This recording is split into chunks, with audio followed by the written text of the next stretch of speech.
Hello ladies and gentlemen and movie lovers of all kind, and welcome back to the channel. As always, I am your host, Brett Murphy, and for today's video we are going to be introducing a brand new series to the channel. And that series is called We Forgot About. And the premise of this series is quite simple. I'm going to discuss movies that I feel we have forgotten about, that we don't talk about enough, or that I feel don't receive anywhere near as much praise as they deserve. And for the very first entry into this new series, I am going to be covering My Bloody Valentine, the 1981 original. So basically, to start this series off, each video is going to be broken down into 3 sections. In the first section, I'm just going to cover the movie, talk about the story, who directed it, who stars in it, so on and so forth. The second portion of this video is going to be me discussing why I believe we have just forgotten about it. And the final portion is why you should give this particular movie a watch or a rewatch. If you enjoy this new series, be sure to check out all of my other playlists where I have all of my other series listed as well. Check one out and I guarantee you'll find something you like. And so without further ado, let's hop right into things. So to kick things off, what is My Bloody Valentine? My Bloody Valentine is a Canadian-made horror mystery thriller. It was directed by George Mahalka, written by Stephen A. Miller and John Beard, and stars Paul Kelman, Laurie Hollier, and Neil Affleck. And the story goes as follows. A decades-old folktale surrounding a deranged murderer killing those who celebrate Valentine's Day turns out to be true to legend when a group defies the killer's order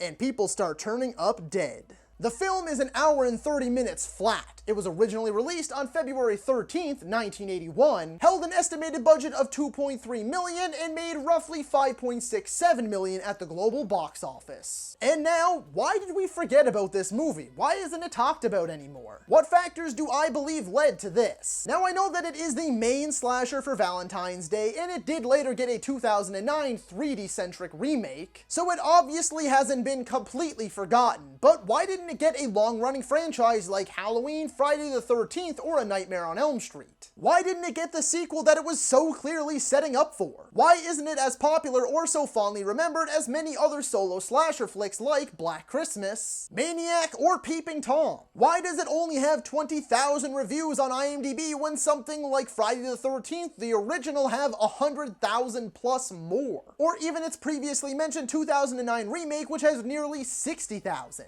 Basically, what I'm saying is, why isn't this movie getting the praise, love, and appreciation that it deserves? I believe that there are a few reasons that we can explore. The first and most prominent one that I would say is censorship. Upon its initial release, the movie was notoriously hit hard by censorship boards, and had a whole 9 minutes cut from its theatrical release. All of that, of course, being the stuff that people actually go to see these movies for. Every single one of the kills was severely toned down, meaning that when it hit theaters, it lacked much of its gore and R-rated edge, and thus making it feel very muted and mundane. It often cut away from the good stuff and lacked any sort of punch to put it over its competitors. Next is that it came out at a pretty rough time, right at the kickoff of the slasher boom in the 80s, releasing only 3 years after the original Halloween and only 1 year after the original Friday the 13th, and in the same year as both of those movies' first sequels. Other notable slashers that released before My Bloody Valentine or in the same year include The Texas Chainsaw Massacre, Black Christmas, A Bay of Blood, Last House on the Left, The Hills Have Eyes, and The Prowler, among many others. Could it possibly be because it was a Canadian-made movie? You may be thinking that that's a bit of an odd reason, but let's face it, many of those outside of Canada, and many Canadians themselves, see movies and TV series that are Canadian-made as lower quality, cheaper, and inferior products. Could it be because of how poorly reviewed it was? This one is indeed the least likely in my mind, because practically every slasher ever released has been poorly reviewed, except for a very select few. The only final possible reason that I can think of is that it lacks a Michael Myers, Jason Voorhees, or Leatherface, an iconic mask, or an iconic name. Or could it be certain elements of everything I just mentioned combined?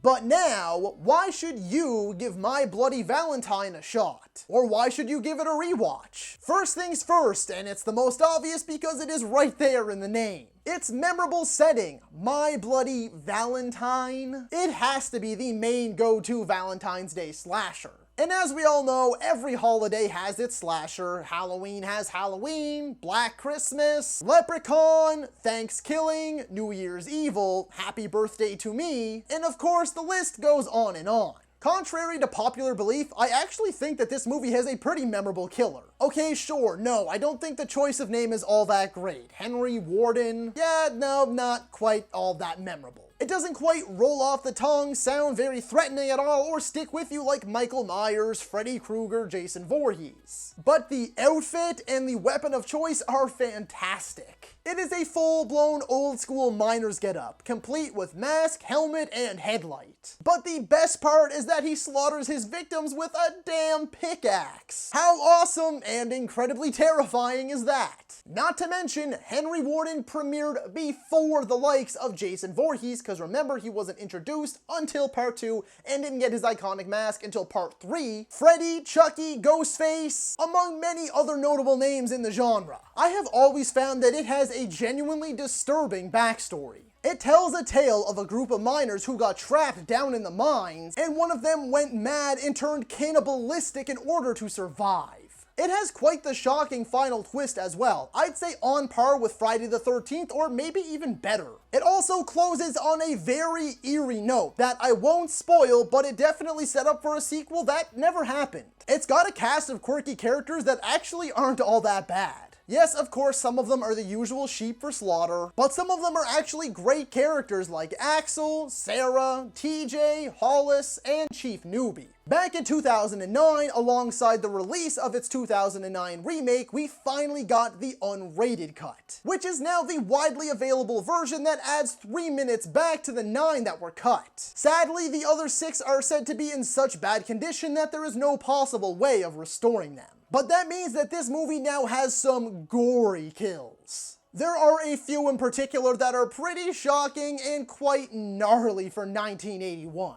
Another thing to note is that it is a very short, easy watch. It is only an hour and a half straight up, and even the unrated edition only adds back 3 minutes. So you can pop this on, have some fun, and then it's over and done with in a breeze. Of course, in typical 80s fashion, it is appropriately cheesy and corny, with lots of goofy dialogue and over-the-top nonsense. Now, my last few points are extra special. This is a very important flick for Canadian viewers. There aren't many widely known or memorable Canadian flicks out there, but this is one of them, so we should be proud of that, and we should celebrate it more often. But it is arguably even more important and should mean more to those who reside on Cape Breton Island. I live in Cape Breton, and we should be celebrating this movie way more than we do. To clear things up, this is Canada.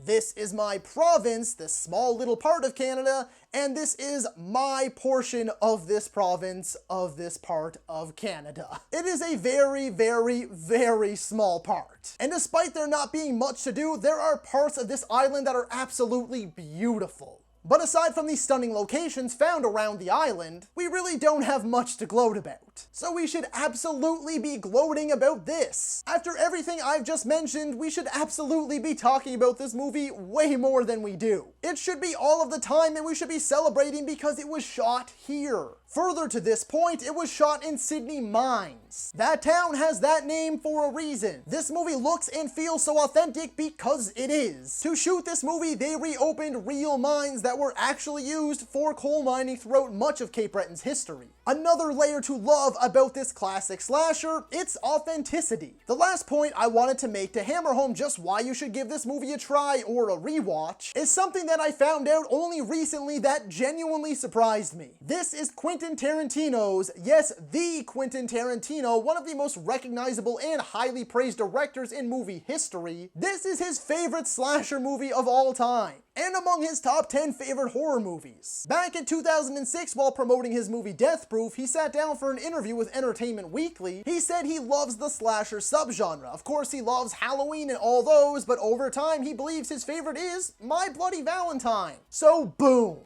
How do you like dem apples? So that is all for today's video, folks. Be sure to let me know down in the comments if you agree or disagree with why you should be watching My Bloody Valentine. And of course, why we absolutely should not have forgotten about it. Feel free to let me know down in the comments below if you have seen My Bloody Valentine, the original, and what you thought about it. And be sure to let me know what other movies you think I should cover in this brand new series. If you enjoyed that video, be sure to hit that thumbs up button. And if you'd like to see more content, consider subscribing to my channel and ringing that little bell icon. That way you can be notified about all of my latest uploads. And as always, stay safe. Thank you so much for watching. And that's a wrap.